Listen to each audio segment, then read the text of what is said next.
I remember the first time I passed my driving test, it must have been about November time, and I got myself a car in February. I think it might have been end of January, beginning of February.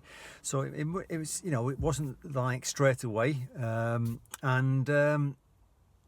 remember being dead excited about getting in the car and wanting to get in the car and drive off and try and drive like normal, like I was driving on my lessons. And it didn't work like that. It was a bit of a botched job, to be honest. I mean, I drove probably the worst I've ever driven. It's only when I got home at night time after my first drive, I realised I wasn't driving as good as I could do, and I'd sit down and think about what I had to do to get to that standard that I've been normally at. So this video is basically a reminder really for you who've passed your driving test, and it's the first time you got yourself in the car after you pass your driving test. And if you're one of the lucky ones where you got yourself a car, it's been on the driveway, it might be the next day, so it's not going to be a massive difference. But most people, when they pass the driving test, they're going to be sometimes 4 weeks, 8 weeks, or even months away before they get a car because they're saving up for it, or they've got to wait till something comes through where they've got the money to pay for everything. Same for me. I had exactly the same thing, but I waited a few months.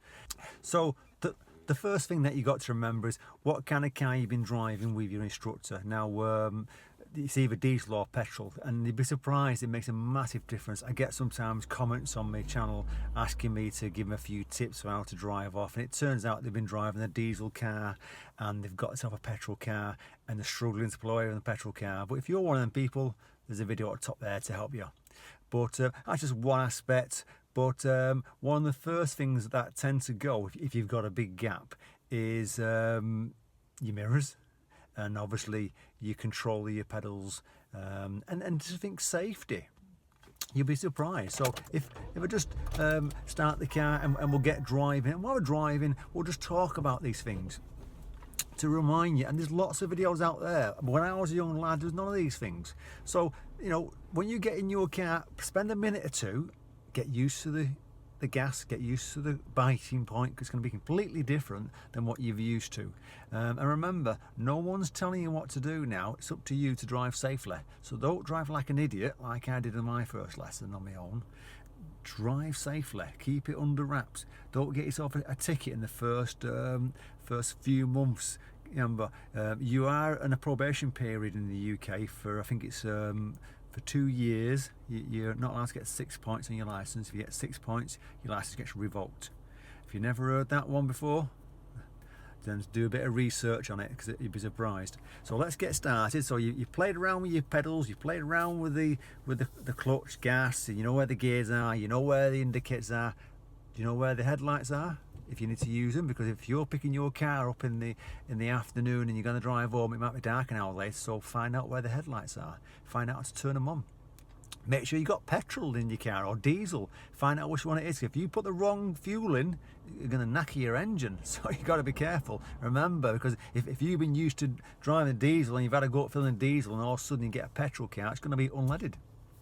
So remember that one as also. Check before you fill.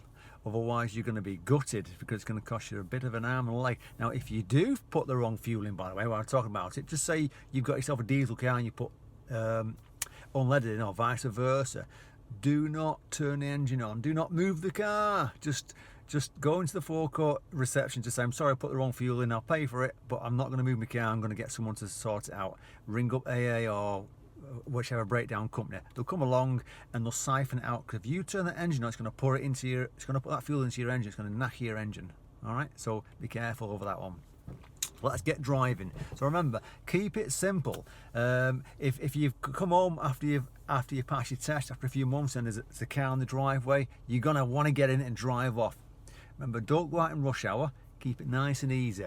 And remember, just keep it simple, basic stuff. Don't try and complicate things. Just have a little drive round for 10-15 minutes. The excitement will make you want to go faster. Remember, keep things under control. So we're going to do right at the end of the road, so mirrors and signal. And it'll feel like you're doing something basic at the first lesson again that you've done in the first few lessons.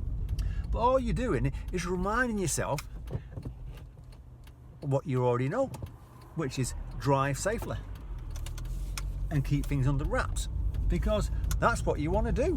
It's like from this point onwards, every time you get in the car, it's like a driving test to you now. If you think of it like that way, because when you took your driving test, the examiner assessed your driving and said that person there is good enough to drive in the UK. So at that point onwards, they've passed you. But every time you get in the car now, it's your own little driving test, and you know you're doing well when you've managed to get home or get to work and there's no serious errors, you know, and you've not caused a problem for people and someone's not bibbing you, then you know you're doing fine. Now, think of it like that. Every time you get in the car, it's your little personal driving test you're doing.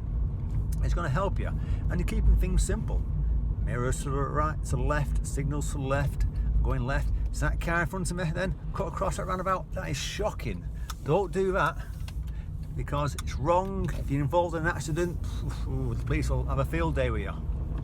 Go round the roundabout. Don't cut across it like that. There's no reason for that car then. Don't start falling into that trap of getting a bit sloppy. You know, when you got these situations, give way, like it says. Don't take a risk. Get used to the car. Get used to how fast it moves off. Don't be surprised if you stall. I mean, I've been driving now for 30 years and I still stall every now and then. So don't be surprised if you get in the car and the first half an hour you've stalled a few times. Just play around with the pedals. Get used to that gas, how much it takes to pull off. It could be the car you've been driving in has been quite a nice, powerful car.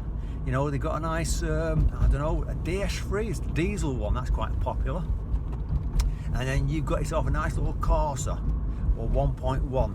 It's not going to pull off as fast, it might be lighter, it's not going to pull off as fast. And certainly you're probably going to stall because the DS3 tends to be diesel. But there's a few odd petrol ones, I'm sure. So I'm giving way to the bus. And I'm just taking my time, waiting, getting ready, getting myself in gear. Don't start forgetting about your gear change while you're waiting. And I'm pulling out. So I'm keeping it nice and easy and simple, nothing complicated. So that's what I want to do. If I keep it good and easy, I'm happy. I'll get more confident in the driving. I'll get better at the driving. I'll get more relaxed about being on my own. Because it's going to feel a bit strange. And the other thing is, if the thought of driving on your own, it's a bit quiet, kind of frightens you, then you can either put the radio on low. Obviously put it on if you're going to do it when you're driving, just like you just turn it on, nothing too complicated, have it low so that the bit of noise. Or you could have someone in the passenger seat, like your mum, your dad, just for the first couple of drives while you get a bit more confident. So whatever you want to do to help you get to the point where you're happy, then that's what you got to remember. But when you're driving your own for the first couple of times, it's about not taking risks, keeping it simple, and remembering that it's your own little personal driving test you're on.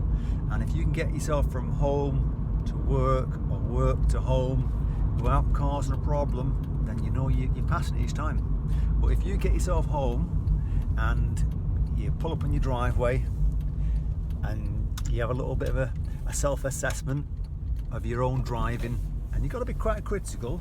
There's no point in saying to yourself, well, I thought I'd done fantastic, and then afterwards you're thinking, well, I know it can't bid me, but I'm not bothered about that. Then you've got to start saying to yourself, why is that car bibbing me? Is it because I've done something wrong, or is it because he bibbed me because he knows me, or did I know I'd do something wrong and I was just being a bit cheeky and taking a bit of a risk?